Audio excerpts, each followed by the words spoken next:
Hey guys, get your cup of coffee ready because today we're making homemade coffee syrup. Since it's fall, we're making pumpkin spice syrup, so you can have that Starbucks fix at home. My name's Jamie, I'm with SavorySaver, and I share gluten-free recipes, tips, tricks, and resources to make your life easier. Let's get started on this recipe. Okay guys, this recipe only takes a few minutes to come together, so let's get our ingredients going and get this cooked off. Now, coffee syrup is basically a simple syrup, so we're going to start with a cup of water. And simple syrup is usually equal parts of sugar and water, so we're going to add a cup of sugar. And now we need to add our pumpkin spices. So we're going to add 1/4 of a teaspoon of cinnamon, 1/8 of a teaspoon of ginger, 1/8 of a teaspoon of nutmeg, and just a pinch of cloves. And then once we're done, we're also going to add a 1/4 teaspoon of vanilla, but we're going to wait until this cooks because we don't want that vanilla to cook out of it. So once everything's in your pot, we want to turn the heat on to medium. We want to give it a good whisk.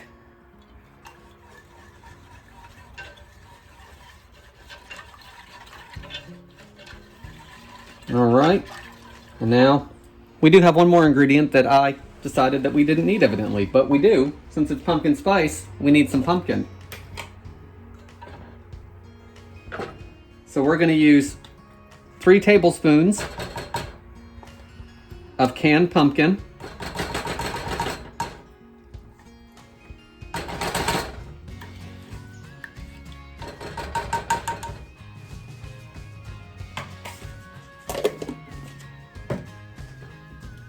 Let's give it another whisk.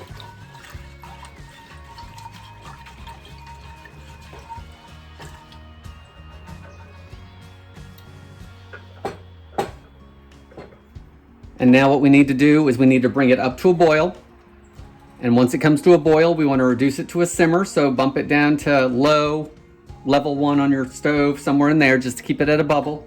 We want to simmer it for 10 minutes, and then we'll remove it from the heat, and we'll add our vanilla extract. So once it comes to a boil, give it a stir every little bit. You want that sugar to dissolve and everything to keep blending. And I'll see you back here in a few minutes.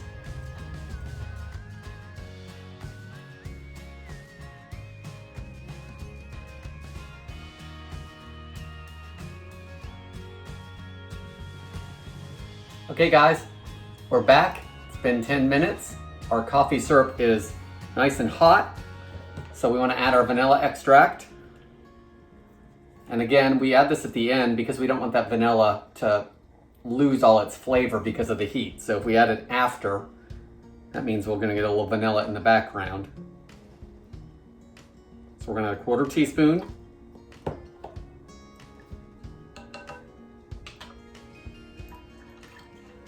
And then I'm going to pour it into this so you guys can see how dark this is and see all that color.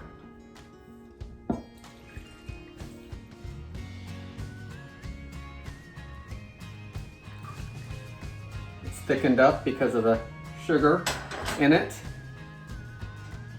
Guys, once this cools, you want to keep it in the fridge covered, so you have a couple options. You can put it in a mason jar with a lid on it. That's a good way to store it. You could also store it in a glass bottle with some kind of stopper. You could put it in syrup bottles similar to what they use at the coffee shop, or even an olive oil bottle and use it for syrup instead. So I'll link below to that if you want to find something like that. And then this does tend to settle, so before you use it in your coffee, shake it up a little bit or give it a stir. And then all you're going to do for your coffee, get your cup of coffee, and you want to pour a teaspoon to 2 teaspoons, depending on how strong you like your flavor and your sweetness, because remember we use sugar. Stir it in, and you've got your own pumpkin spice coffee at home.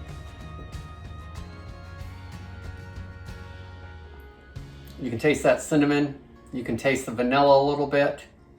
It's got that fall spice in it that everyone loves so much that they start it in August now.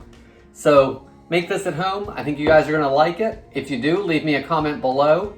Please remember to subscribe and like, and I will see you guys on the next video. Thanks for watching, guys.